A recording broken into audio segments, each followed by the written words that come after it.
The first temple has aired, and it was excellent. It's pretty close to a perfect episode of Amphibia.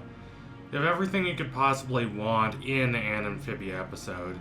You have the puzzles, you have the mysteries, and you have a lot of really interesting character dynamics. For a while now, we've been hearing about these temples, and we finally get to see the first one, and it's absolutely gorgeous.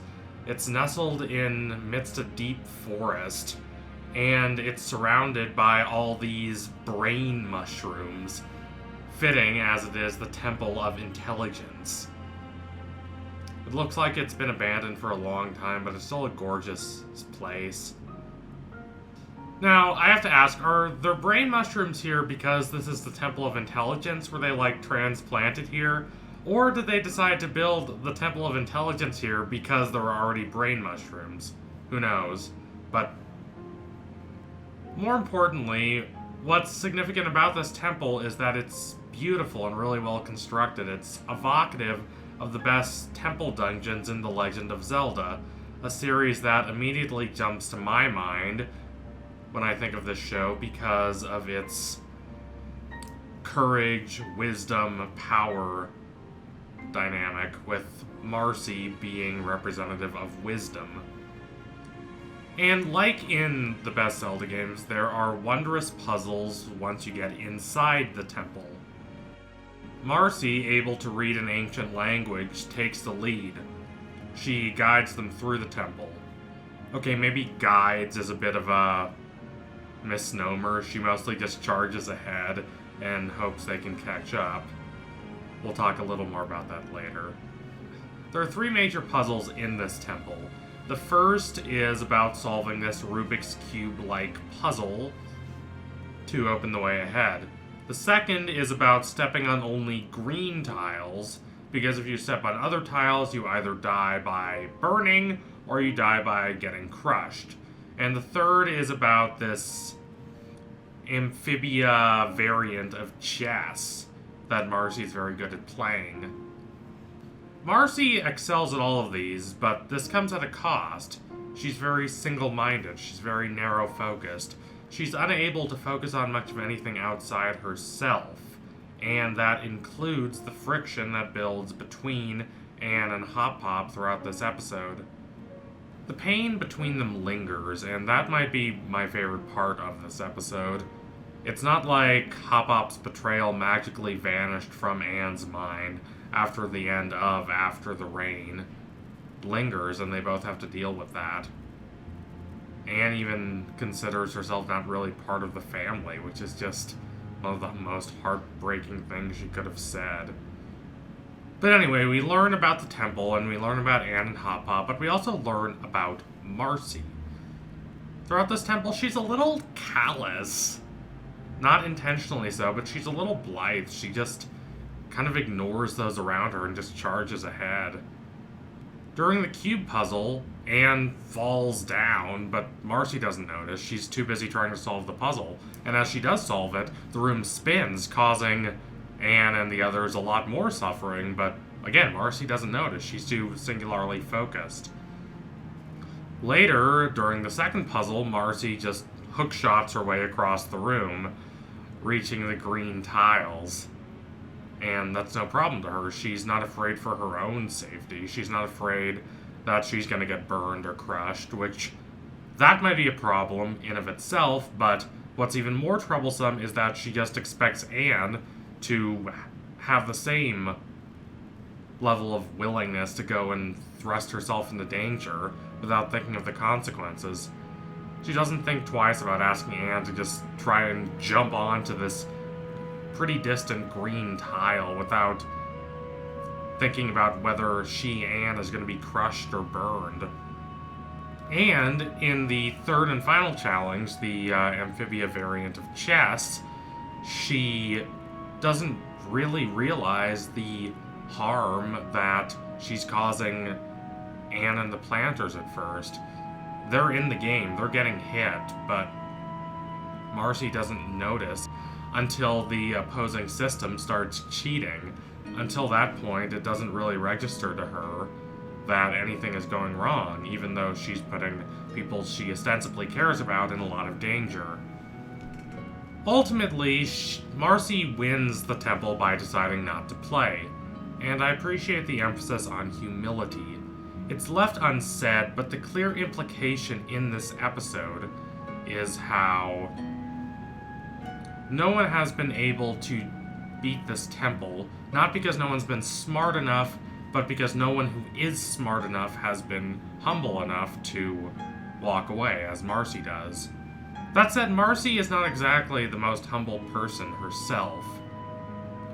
Only when she fails and realizes that the system is rigged against the planters and her and Anne does she realize the obvious suffering she's caused to those around her. Before, Marcy's obliviousness has been this cute character trait, like, oh, she's clumsy, she bumps into things, isn't that adorable? At worst, it's been an inconvenience for Anne, but this episode demonstrates a much darker side to that obliviousness. Now, I'm not entirely sure that the theory of Marcy betraying Anne is correct, but if it is, it won't be because Marcy secretly hates or resents Anne. Far from it. Rather, she'll betray Anne because she's so consumed by what she believes that she has to do that she won't consider the effects of her actions on those around her. Marcy blames herself for getting too far in the zone, which can mean many things, but in this case, it's not a wholly positive thing. What I really appreciate about this show, and also Pixar's Soul, which you should really watch if you haven't, is how they kind of question the idea of being in the zone as innately a good thing. Being supremely focused on one thing, one aspect of your life, one activity, can be beneficial, but it also takes you out of the world. It disconnects you from your relationships with those around you, with those who care about you. When you're in the zone, you're completely alone, and that can lead to you making callous decisions, as Marcy does here. Eventually, yes, Marcy does realize her mistake, but this only comes at the end of the episode, after she's shook out of the zone by her own failure, and even the realization she comes to doesn't seem to bring about any permanent real character change. Immediately after they finish charging the gem at the end of this temple, Marcy wants to head on to the next one. Only when the planters and Anne emphasize that they're not really ready to do that, that they want some time to recover and rest because this hasn't been as easy for them as it was for Marcy, does Marcy finally relent. She learns her lesson, if you want to phrase it like that to an extent, but not wholly. I don't think she's necessarily a different person or a changed person. I don't think she's really grown. I think she'll continue to have such a narrow focus that she might make more decisions that endanger those around her. Had the game of chess not been rigged, Marcy wouldn't have been shaken out of the zone, and she wouldn't have understood the suffering she's caused Anne and the planters to be a problem. For the first time, Marcy seems genuinely unsettling. She kind of terrifies me in this episode. Back home, she endangered herself because of her monomaniac tendencies. That was bad enough, but now she's endangering other people just because she's so consumed by her own ambitions she's now better able to fulfill because she's really gotten an upgrade here. She's much more capable of fulfilling her own desires, but she's so focused on those desires she doesn't always pay attention to how they affect others. Now, this is what is most interesting about this episode to me, personally. But I would be remiss if I didn't mention a few other important things. First, we have King Andrias at the end of the episode, who is indeed a villain, as a lot of us had suspected. He is discussing a prophecy he believes should be undone, and it also seems to have some relation to the crown he wears. We see him discussing this with a malevolent bug monster. Is this his master? I will say, as someone who is a big fan of the Dragon Prince, I am very much reminded of Viren and Erebos. But if you don't know what the Dragon Prince is, don't worry, it doesn't really matter. What matters is that Andrias has plans, and we have to look out for those. His sinister dealings have extinguished all doubts that he could be anything but a villain. Marcy, and by extension Anne, are doing his bidding by going to these temples, whether they realize it or not. I'm sure Anne doesn't realize it. Whether Marcy does is more of an open question. But what plans does Andrias have? What is the bidding of himself and his bug master? What prophecy are they trying to undo?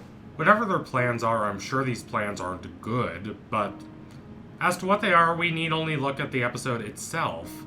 When Anne and Marcy first enter the temple, there is this gorgeous mural on the wall. It's kind of hard to see, but look at it for a bit. It's pretty clear that it's a battle scene. You have a bushy-haired woman with a sword fighting against some sort of giant monster. This giant monster could possibly be the bug monster we see at the end of this episode. I assume it is. I don't know what else it could be, but I'm not entirely sure. What I am sure about is that the woman with a sword is Anne. It looks just like a grown-up version of Anne. I'd bet you any amount of money that it is, in fact, Anne. So, it's some sort of prophecy that she fights this monster, and Andrias is trying to undo it somehow. We'll have to see how that proceeds. Why does he want to undo this prophecy? What plans does he have, and what role will Marcy play in his plans? I'd like to know what y'all think. Go ahead and sound off in the comments. I'm sure y'all have a lot of interesting things to say about this episode.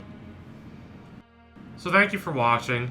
If you liked what you saw today, don't forget to like, comment, and subscribe. Donate to my Patreon if you can and you want to see more videos like this. Keep watching Amphibia. It's a really clever, really weird show, and it's only getting more interesting with every episode. The mythology is getting a lot deeper. What will the other temples look like? I'm really curious to know. I guess we'll see in a couple weeks. Anyway, tune in soon for my next analysis. It will be coming soon. I promise you that. Thank y'all again. Adios, comrades.